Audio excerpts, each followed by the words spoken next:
Hello வணக்கம். இது உங்கள் சிவி ஒன்சலர். எப்படி இருக்கீங்க? இப்போ பார்த்தீங்கன்னா ஜெயிலில் சாண்ட்ரா வந்துட்டு ரொம்ப ஃபீல் பண்ணுறாங்க. யாருக்காக ஃபீல் பண்ணுறாங்கன்னா, நம்ம திவாகர் அண்ட் வியானாக்காக ஃபீல் பண்ணுறாங்க. ஏன் ஃபீல் பண்ணுறாங்கன்னா, அந்த சீக்ரெட் டாஸ்க்குன்ற ஒரு காரணத்தினால இவங்க ரெண்டு பேரையும் வந்துட்டு அவங்க வந்து கொஞ்சம் பேசியிருப்பாங்க. குறிப்பாக வந்துட்டு திவாகரை ரொம்ப ஓவராக பேசியிருப்பாங்க. இப்போ வந்துட்டு அதுக்கு ஃபீல் பண்ணுறாங்க. ஆக்சுவலாக இன்றைக்கி வந்து ஃபஸ்ட்டு பர்ஃபார்மன்ஸ் அப்படின்ற விஷயத்தில் எல்லாருமே வந்துட்டு சாண்ட்ராவை எக்ஸ்பெக்ட் பண்ணியிருப்பாங்க. அவங்க வந்து திவாகர் அண்ட் வியானாவை தான் சொல்லுவாங்க அப்படின்னு. ஆனால் எனக்கு பர்சனலாக அவங்கக்கிட்ட எந்த பிரச்சனையுமே இல்லையே.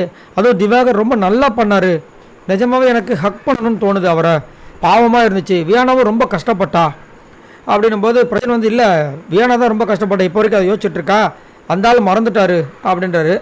ஆனாலும் பாவம்ல, அவங்க எவ்வளோ கஷ்டப்பட்டு ஒர்க் பண்ணிவிட்டு நான் வந்து டக்குன்னு அவங்க எதுவுமே பண்ணலன்னு சொல்லும்போது அவங்க எவ்வளோ வருத்தப்பட்டிருப்பாங்க.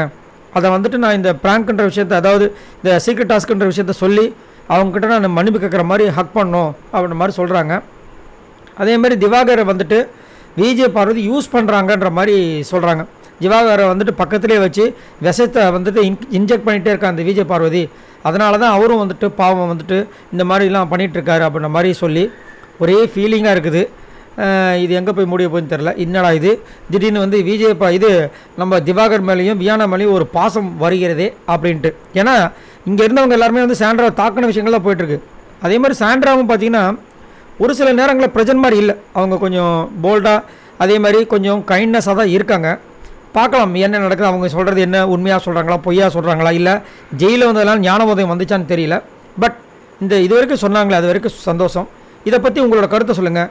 பாய் நண்பர்களே.